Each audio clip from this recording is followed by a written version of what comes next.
It's the Generation Zen podcast, episode 10, and we have a stacked episode for you guys today. Jeremy was here. Jeremy, say hi.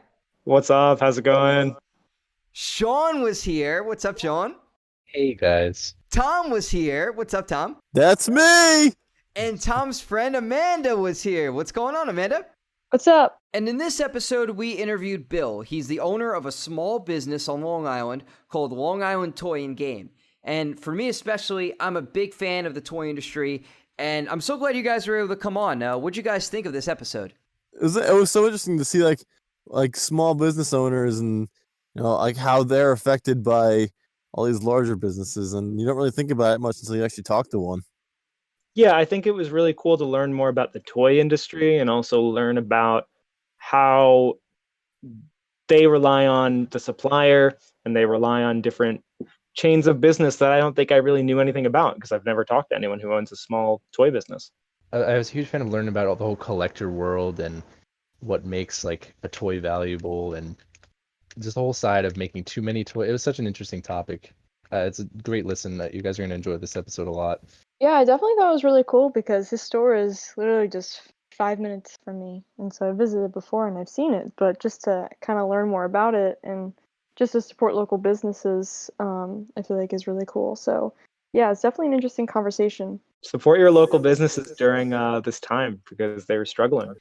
Yes, please support small businesses. We'll have links to everywhere where you can follow Bill's store below. His prices are actually cheaper than a lot of items you can find on Amazon and other big retailers. So check out Bill's website. There's the links in the description below. Thank you so much for tuning in. I hope you enjoy this conversation about the toy industry.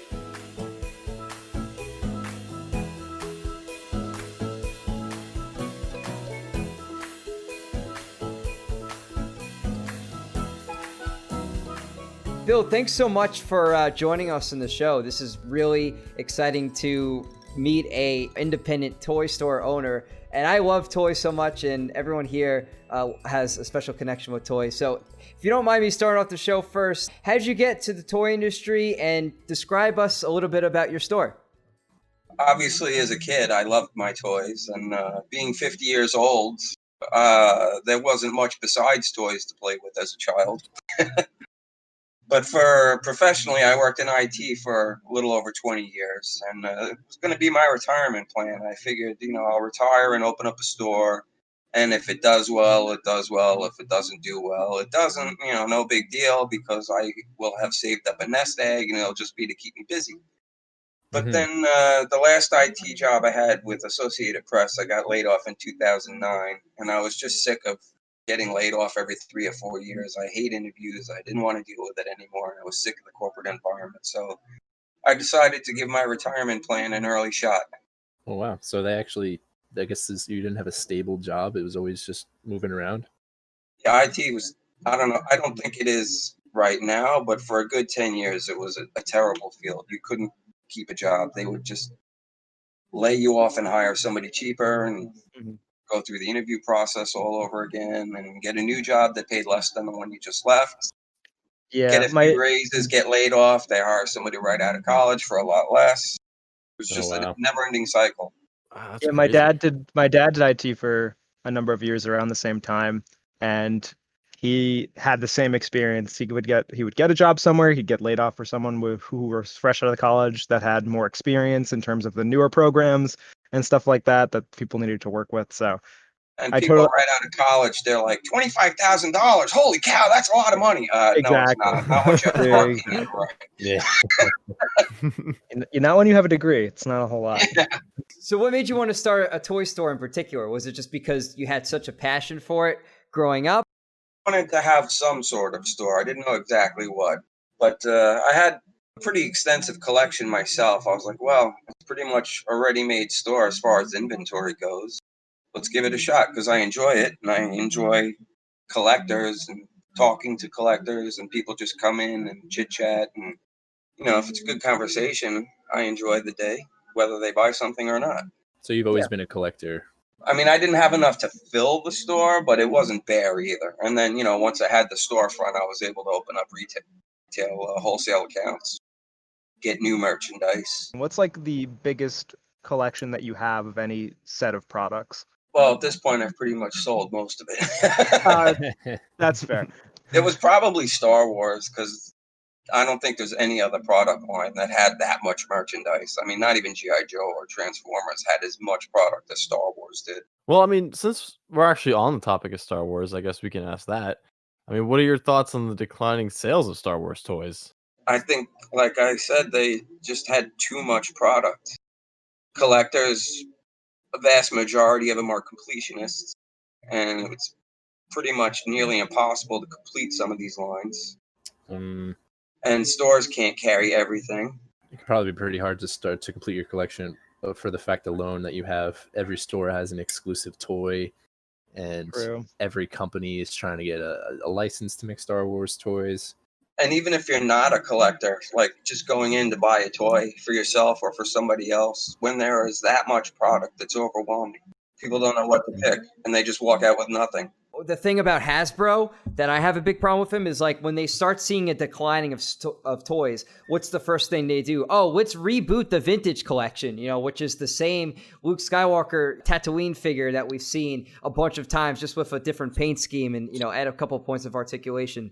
So I think that has really hurt Hasbro's newest line of Star Wars toys for sure, because whenever they try to experiment with a product or they try to launch new ships or new figures, they, for some reason, always have this instinct to go back to the vintage collection.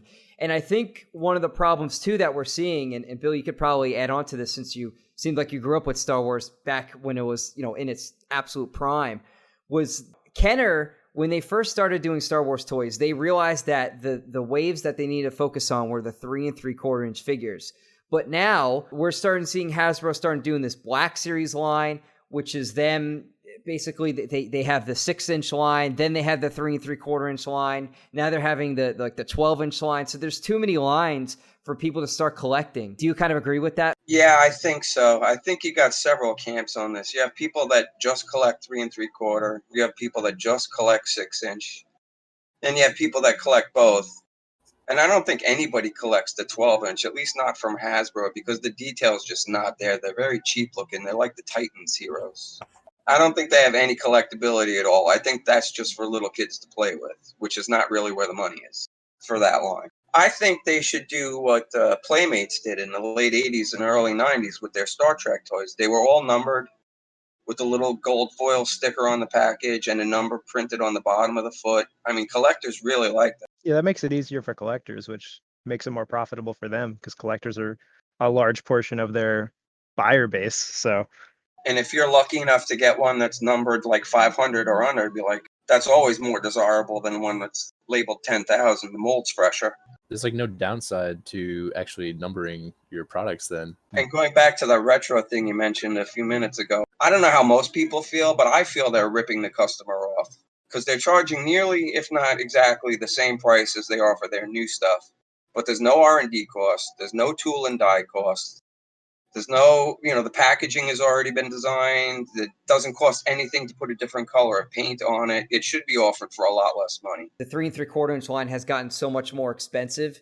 Meanwhile, like we were talking about, the vintage collection just keeps getting rebooted, and they already have those figures from 4, even sometimes 5, 6 years ago already available with just a fresh coat of paint. You would think that they would want to try to sell it for a cheaper price to keep to increase the sales, but they're not doing that, and I don't really understand what's going on. Well, like these companies, I can't remember which one, but they're redoing all the old Toy Biz Marvel characters from the late 80s, early 90s. They're reissuing all those. There's no cost with that other than the cost of actual production. And they're the same price as any other figure. I feel it's just a giant ripoff. It's corporate greed at its worst. From a non-collector, I was thinking that, the retro versions sound really cool to me at first. Like, yeah, I think that's what it is. The original toys from back in the day with the new coat of paint. And this, I think it's cool, and there's a market for it for guys like you that like it and can't find the originals, or at least not in good condition, or guys my age that want to rebuy them that got rid of them. But they should be drastically cheaper. I mean, if it costs you $10 to make something and you sell it for $20, and this version costs you $4 to make it and you still sell it for $20, that's not fair. Yeah, it's probably just like to trap for inexperienced buyers who just think it's like Sean just said, they think it's cool. So they're like, oh, well, I'll get this. But in There's reality, no it's like doubt. It the is cool. production I cost. think it's cool myself, but I just think they're Yeah. ripping people off. They should Yeah. offer those figures for significantly less money, and I think they do a whole lot better. Do you think they up the quality at all with those, or is it actually just the same It's molds and all the same same pieces? molds and everything. They don't even have tool and die costs Wow. for all the old molds. Maybe they have one guy somewhere that goes in and inspects the mold rather, and make sure it's good and fixes whatever needs to be fixing. But it's not the same as doing a full-on tool and die. How's your business been during the pandemic? And I was looking on your website because I know that you have online sales as well. Like, have you been getting any business from that? Online sales did pick up, but not Oh, enough to okay. make up for the lack of foot traffic. And Mhm. it's made it significantly harder to get vintage toys. People can't just walk in with things. Well, they Yeah. can now, but they couldn't for over 3 months. I can't just call up my distributor and order like, a 1980s Power of the Force figure, Somebody has to show up with it. Where did your online sales mostly come from? Did it come from like Craigslist and eBay, or did it come mostly from your online store? eBay and Amazon, which that also sucks because they're very expensive marketplaces. I would make so much more if they bought it off my website, and it's even cheaper on my website, so they'd save money themselves. My website is minimum 10% cheaper, minimum. Some stuff drastically cheaper. As a result of this large lockdown that we've seen throughout the country, do you think that we've seen a resurgence in the toy industry and that kids are playing with toys more than they were before the pandemic? In certain toys, like I never did before, but now I carry puzzles. Puzzles became very popular. Really? Oh, I didn't know that. Yeah, and Yeah, adult that I coloring did books. Mm-hmm. And I'm selling a lot more model kits than I used to. Yeah, I've actually been getting into some models myself. There's different difficulty levels. You can get one, you could be done in a half an hour. You could get one that will take you several days. Yeah, and exactly. if you find out you enjoy doing it, you sit there working on it, and all of a sudden, 3 or 4 hours have gone by. What are some of the challenges though of owning an independent toy store in this age? Amazon. That makes Everybody was like, "Oh, Toys R Us went out of business. You must be happy." I'm like, "Really? That's a different market." I mean, they carry a lot of Hasbro and Mattel, but I carry hardly any of that because those companies don't want to deal with us. And we Oh, have to wow. go to secondary distributors. And I can get it at wholesale for maybe $1 less than what you can buy it for at Walmart. So it doesn't really pay to carry Hasbro and Mattel unless there's something that's really, really hot that's going to sell out. Then I'll be the only one that has it. And then, the other side of that coin is everybody's going to think I'm ripping it off. Like, oh, Walmart had that for $19 and you have it for $25. I'm like, well, Walmart imported it directly from China. I paid their own freight on a container and bought tens of thousands of them. And I bought 2 cases of 12. Yeah. Yeah. Yeah, it's a different levels of connections there. Walmart's a very large industry, so It's very crazy because I don't even sometimes think about Amazon when I think about some different kinds of like product lines, especially with toys. The first thing I think of is not Amazon, but it makes a lot of sense that that would be something that sort of competes with you a lot. Yeah, I would say collectors probably don't go to Amazon first. They probably look at eBay first. Right. But your general consumer just buying a toy for a kid's birthday or for themselves, they don't normally collect, but they saw something they really want or something from their childhood that was reissued that they really want, they go to Amazon. And the real thorn in my side with Amazon is a lot of these brands sell directly to the consumer on Amazon for very near what the wholesale price is. And that's just not fair. They shouldn't be allowed to do that. So they're cutting out the middleman and just taking and charging the same amount. Right. Yeah, it's really crazy because I try to support local business as much as possible, especially when it comes to like collecting and independent stores because Amazon is it's such a big company and I don't know, I just feel like you said all the point I've heard those points from other small businesses that you've made before. It can feel a little scummy to try to supporting one of the most powerful businesses in the world versus your own local businesses. It's like, if you can, you might as well shop local. Maybe it'll cost a couple extra bucks, but what's a couple extra bucks when you're actually supporting someone in your community? All these manufacturers, they're all about the bottom dollar, the balance sheet. They don't care about the actual product they're making or who's buying it. They want to cut out everybody. They want every piece of the pie. They want to go direct to consumer, but they want to sell to wholesalers, and they want to sell to stores directly, but they screw over their wholesalers and their stores when they go direct on Amazon and sell it for just 1-2% over the wholesale price. Nobody can stay in business with a 1 or 2% profit margin. Seems because like overall it's hurting the economy. Mhm. The And only these- ones winning are Amazon and the manufacturers. Wow. Yeah, because the manufacturers can afford to take that small of a profit margin on each one, but individual small businesses can't. So Yeah, yes, they sell a $20 item for $1 even over wholesale, Hmm. and they're making even more money because it's $1 more than they would have sold it to me. What are your thoughts on these toy companies? Mattel did it with Transformers, but specifically, the example I had when I was talking to you earlier was Hasbro with the Jabba sail barge.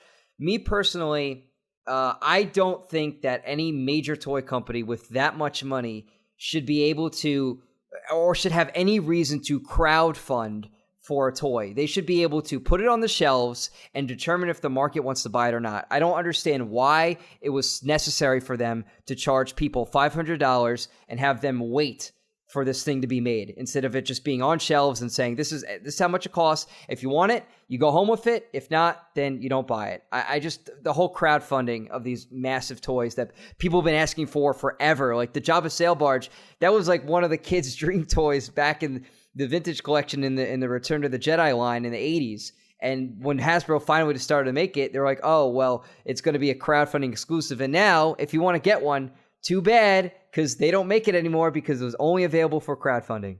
They know the demand is there.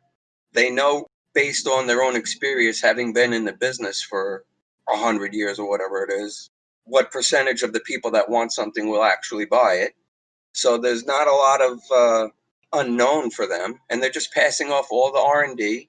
They're the number one toy company in the world, literally number one. They are the world's largest toy maker. They are so big that 3 years ago they tried to buy Mattel. Oh wow. They can afford R&D. They don't need to pass off the R&D costs to the consumer. I mean, the original purpose for crowdfunding was for a little guy to enter the market.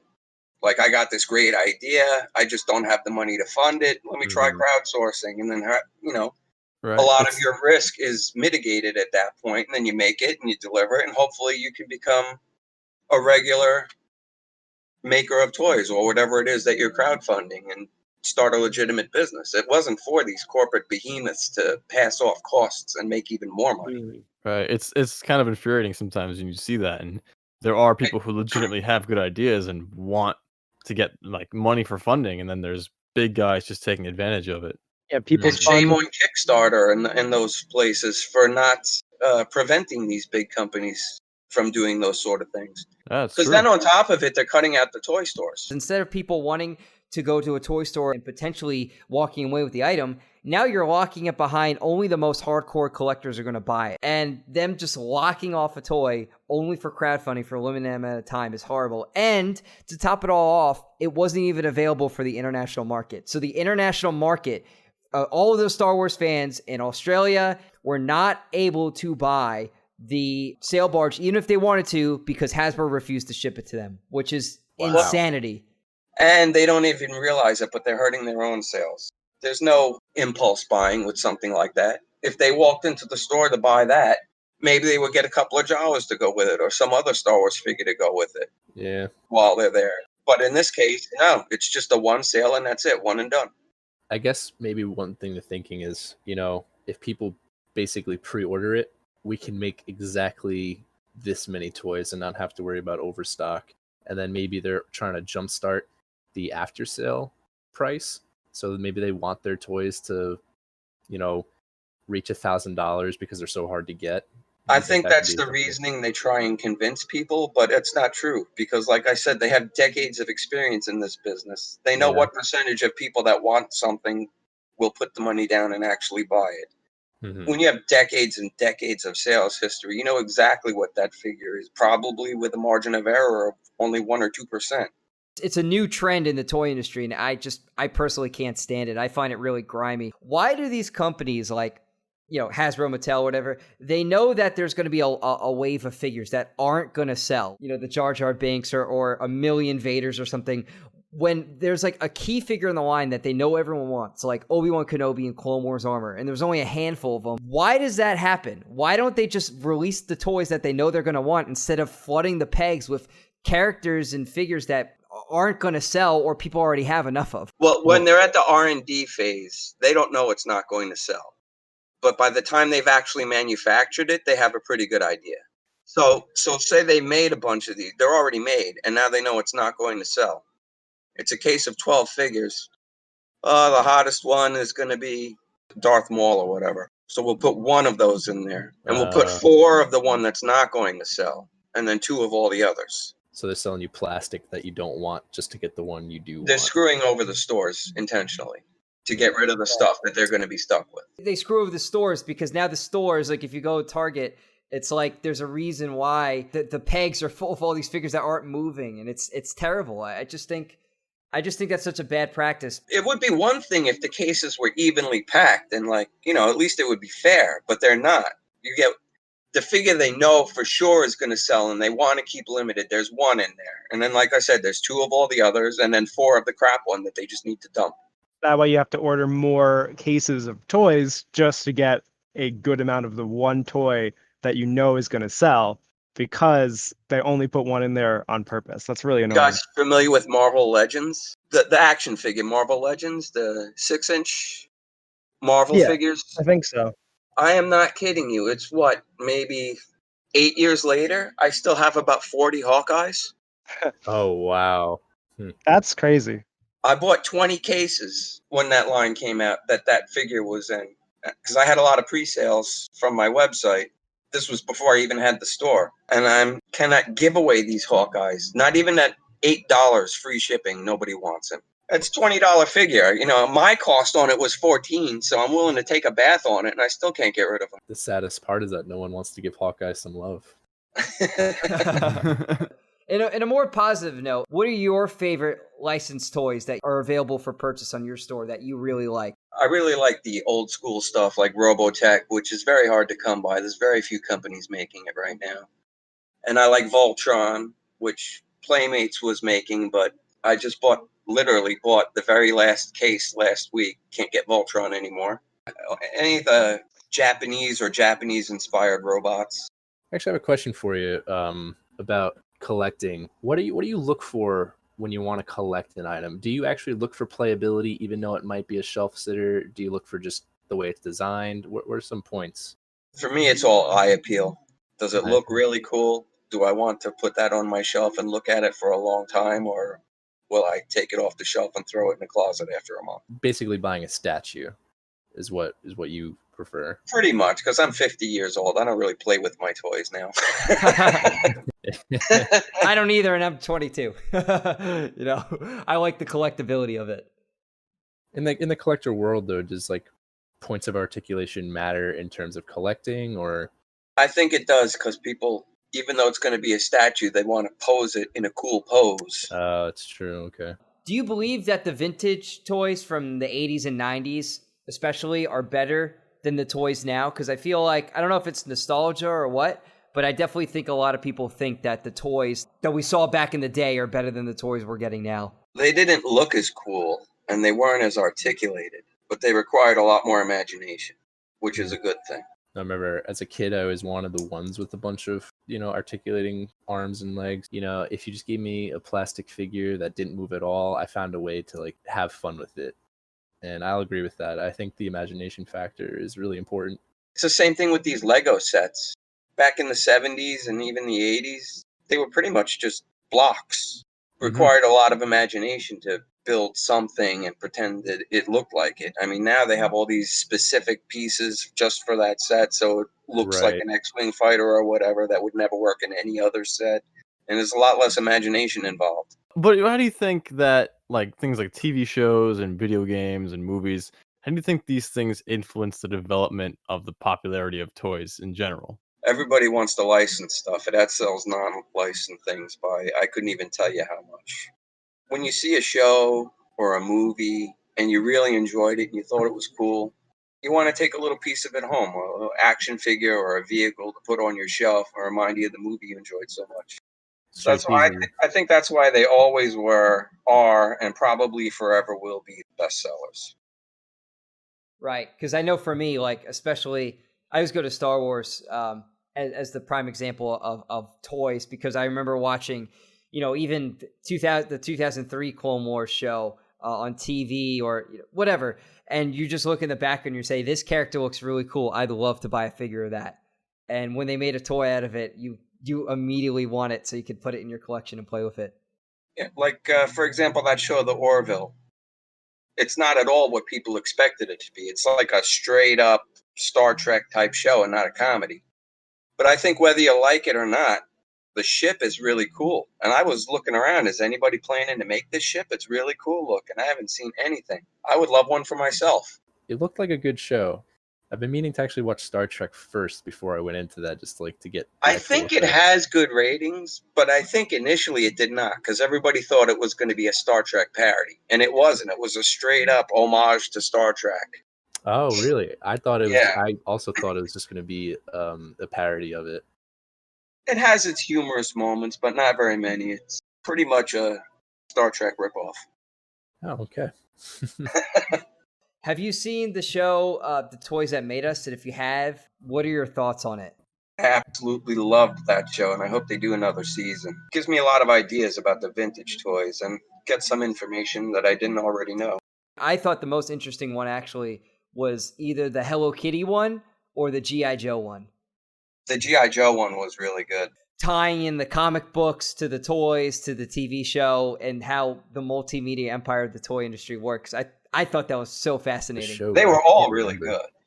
Yeah. There's definitely there's so much history to the toy industry that I never knew about before watching those episodes. I know Japan does a lot of tie-ins with like animes and mangas too. Japan has like a whole multimedia tie-in thing that they do. Sometimes they produce anime episodes just so they can make toys of them and things like that. So they're redoing the Dune movie.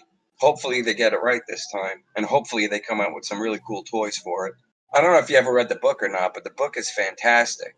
The original movie and the sci-fi miniseries, none of them do it even remotely any justice. I mean, there's a reason they've tried to do it so many times, right? Because the book is amazing and has won so many awards and still sells to this day. But the movies have bombed, and they keep trying because they know the market's there if they can get it right.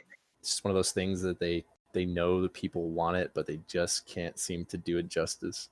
It's like Stephen King movies. Yeah. Most of them are horrible, but the ones they got right, they got right. Yeah. It's a shame too, because the source material's there, and it's popular as it is. What's the trouble with making it good? Like, can't you just take it from the source and directly translate it? I don't know what they're doing to mess it up so many times. To do it right, Dune would require a huge FX budget, which when they tried to do it, they didn't even have the capability. It's like, they thought they could be Star Wars and invent stuff on the fly to make it look good, and they could not. That's also a common trend in the toy industry. If we look, like, there's clearly lines and specific figures that people want, but for some reason, I feel like the toy industry sometimes is very reluctant. Like, for example, for The Mandalorian, that was such a popular show, but only now are they starting to release like Baby Yoda figures and Mandalorian figures, when it's like, I don't know how they didn't see that coming, on how that show was like basically guaranteed to be a slam dunk because it had everything going for it, but they were so far behind to get the toys working. It took them that long? Really? Yeah. Well, they were supposed to come out right around when the pandemic hit. And then the pandemic just killed all shipping and supply chains. They're very risk averse, and the people making decisions have no experience because they probably fired the guy with experience and hired somebody right out of college. The 2008 Clone Wars line was so good because like the show and the movie were coming out at the exact same time as the toys, like only a few months apart. But now it's like Hasbro is just so far behind with when they're releasing things, because I believe that if the Mandalorian toys launched as the show was coming out, and they showed, okay, maybe they were reluctant to show the Baby Yoda, but at least come out with a Mandalorian figure in his ship, and some of the other characters like the IG unit, right? those shows, those figures would have sold extremely well, and it would have done way better than if they were releasing it over a year later. I just don't get it.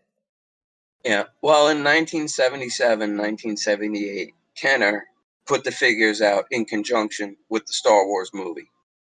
And really, nobody's done that since then. Yeah, it doesn't make any sense because that's why Kenner was able to dominate the toy market, is because the movie was out. And then what would you do what would you do after your kid saw the movie? You would go to the toy store and he'd be like, I want the X-Wing, I want the Snow Speeder, I want this, I want that. And now it's like, oh, you want a Baby Yoda figure? Sorry, you have to wait 6-7 months down the road when it's not even cool anymore. It's not the trend. It's like, it's just crazy.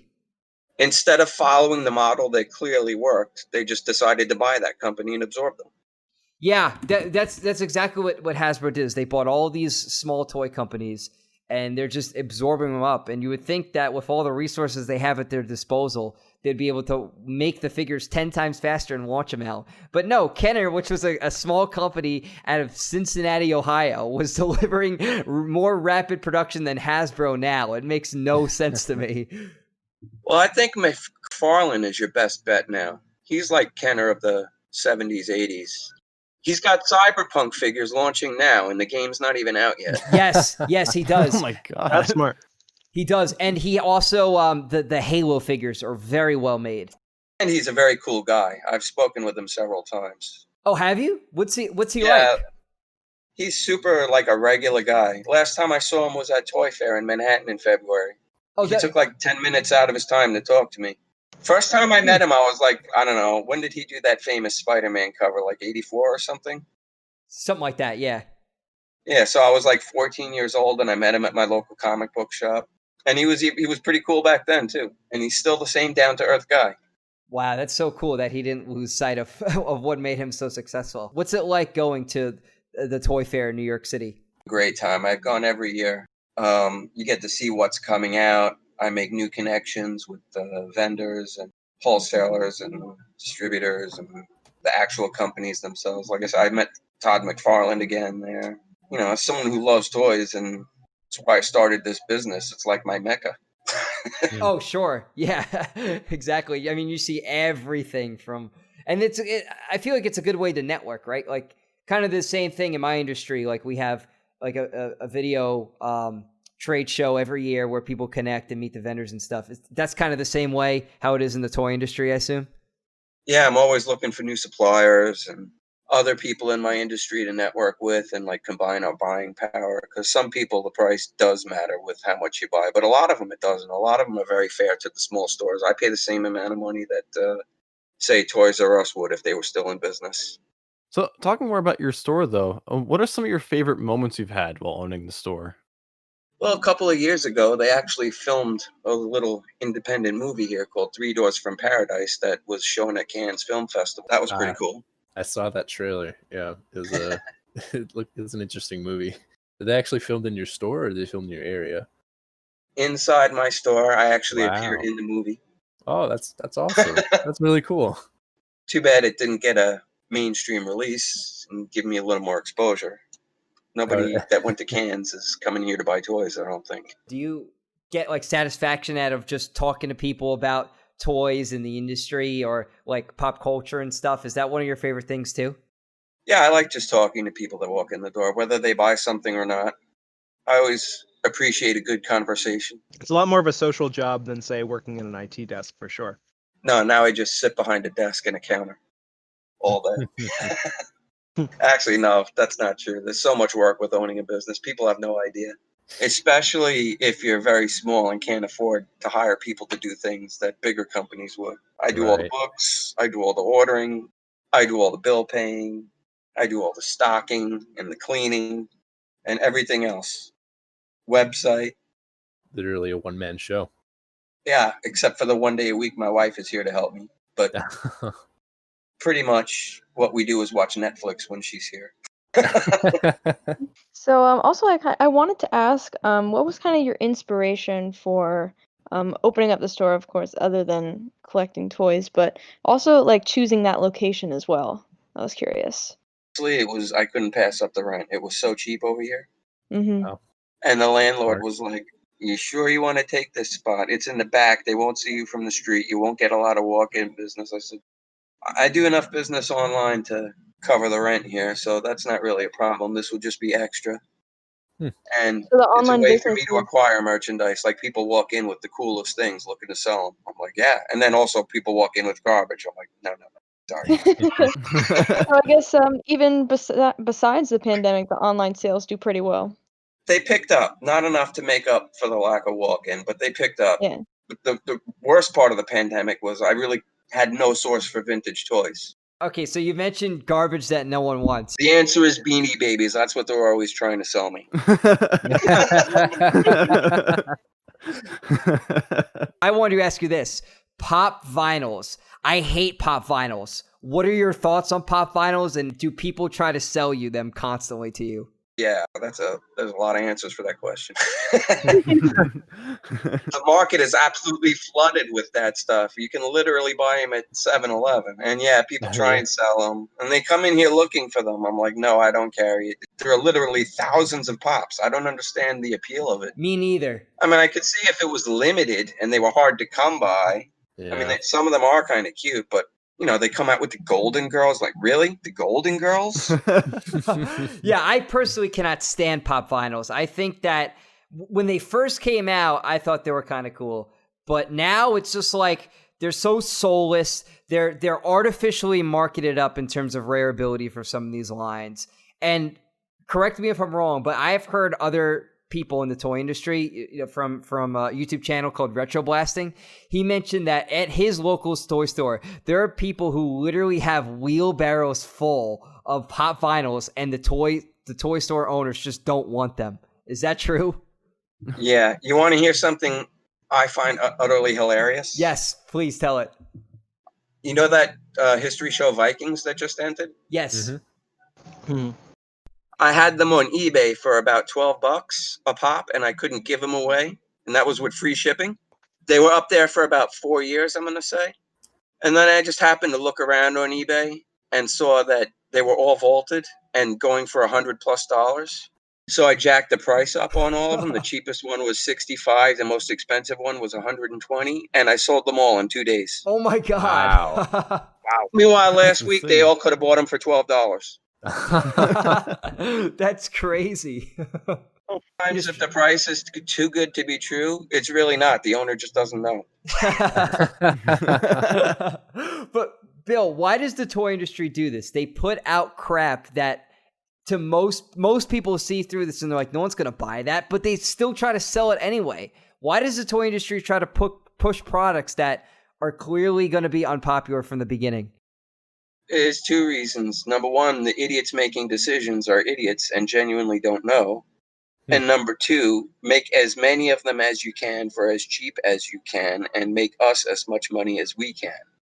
And the combination of the two is a nightmare. But I guess as long as they get it out of their warehouse and into stores, it's off their hands. So it doesn't really matter how, I guess at first, doesn't matter how well it sells as long as the stores are buying it.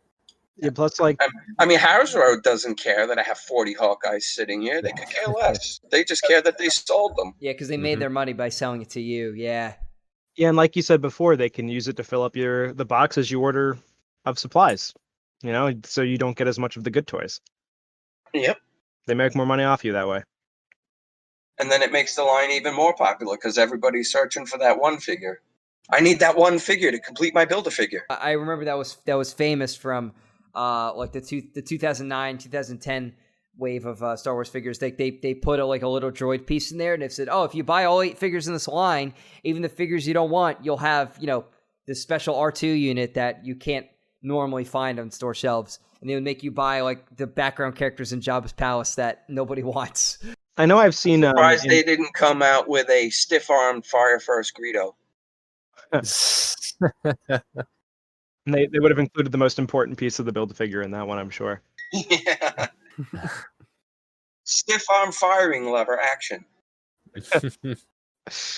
What is your opinion on the fan-made like repro / like reimagine lines? And my example would be like the Yo-Jo, like the G.I. Joe fan-made creations, and also like Vader Trader and the Fan Strikes Back, where they make vintage style figures, but in a new way. So like they made like a Grand Moff Tarkin style in the original vintage line because it never was made, and other characters like that. What are your thoughts on that? Because I know some people absolutely hate them, but some people really like them. I think it's really cool personally.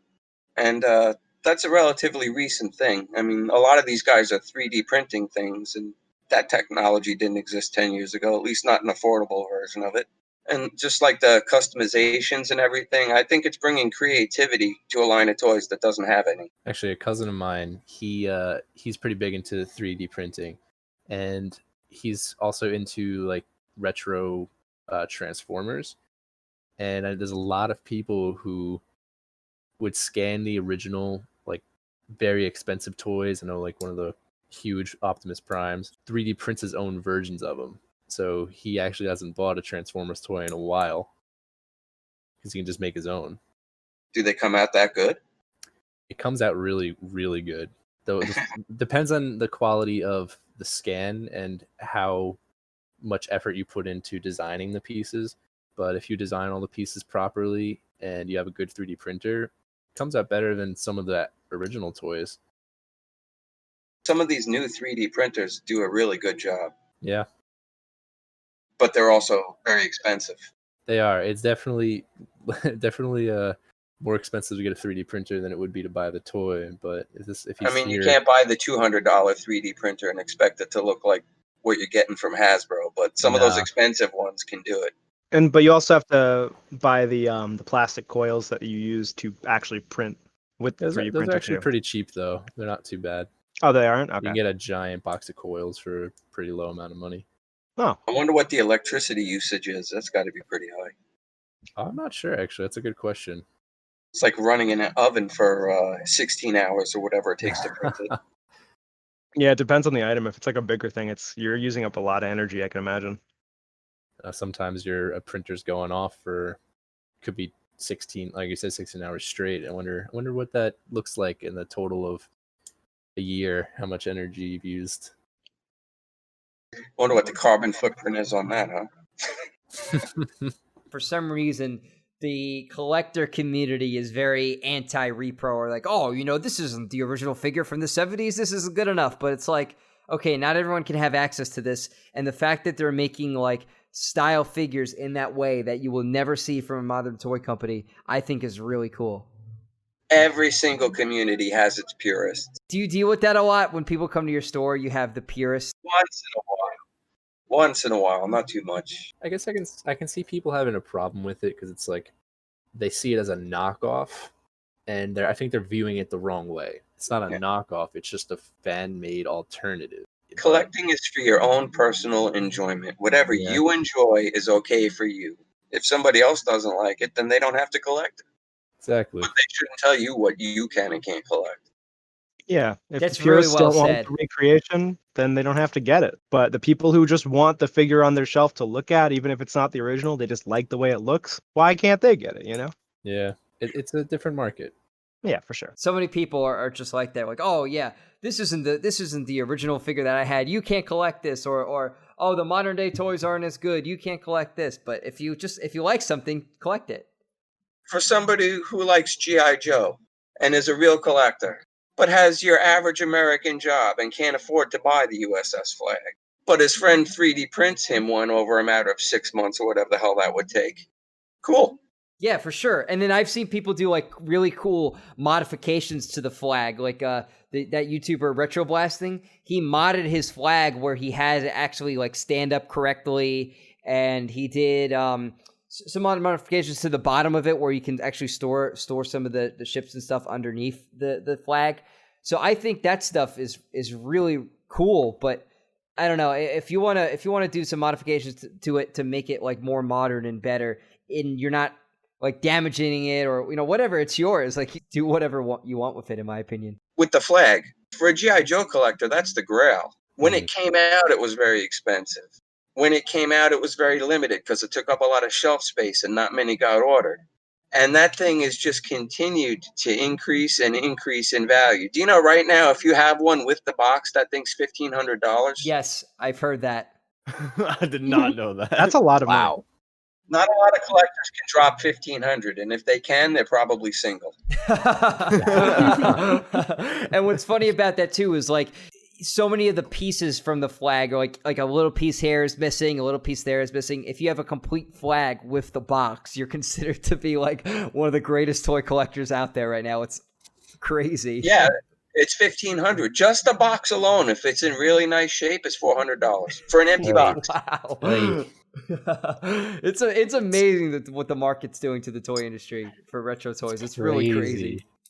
That's absurd. I can't believe that an empty box could.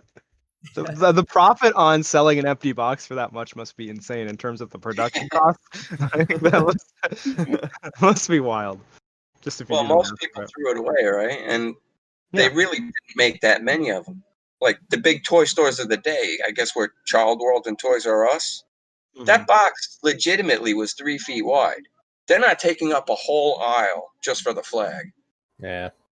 Yeah, and it was so much money, like you said at the time too. That like if one kid in the neighborhood had it, this is what my dad told me because he grew up in that age. Is like if one person in the neighborhood had it, like that was such a big deal because everyone took their GI Joes and played with his flag. It was like, oh my god, he was able to get it. This is crazy. Not everyone has it. I had a lot of toys when I was growing up. My mom divorced when I was very young, and she worked a lot. So she made up for it for buying me lots of toys for Christmas or my birthday or whatever. So I had lots of toys, but there was one toy I really wanted so bad, but I never got because it was too expensive. And that was the full set of die-cast Voltron lines from Matchbox that made like a 24-inch tall Voltron when you combine it. Never got it. I still want it. So, like, on top of those, like, what were some of your other favorite toys that you had growing up? Japanese anime mecha stuff. It was so new. Never seen it before. And I grew up right as that stuff was coming out. I used to watch it on this little tube TV with rabbit ears on it. And I would have to tune to a station in Connecticut and play with the rabbit ears for it to come in. So I would watch Battle of the Planets and Robotech and Voltron. Robotech is awesome. It's a shame that it didn't really catch on in the United States as much as we were hoping it would. That's because Harmony Gold blew that. You can blame all that on Harmony Gold. Can't remember the specifics, but they are to blame solely. That's unfortunate. Robotech was awesome. It was so good. And they still hold the license. They won't give it up, even though they refuse to do anything with it. Really? Huh. Oh my god. So that's how they blew it. Okay. So they had the license and they just didn't capitalize on it as much as they really should have.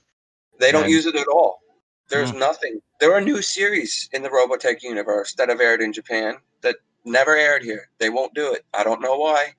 And they only have the toy license with one company, Toynami. And Toynami doesn't do a lot with that license either.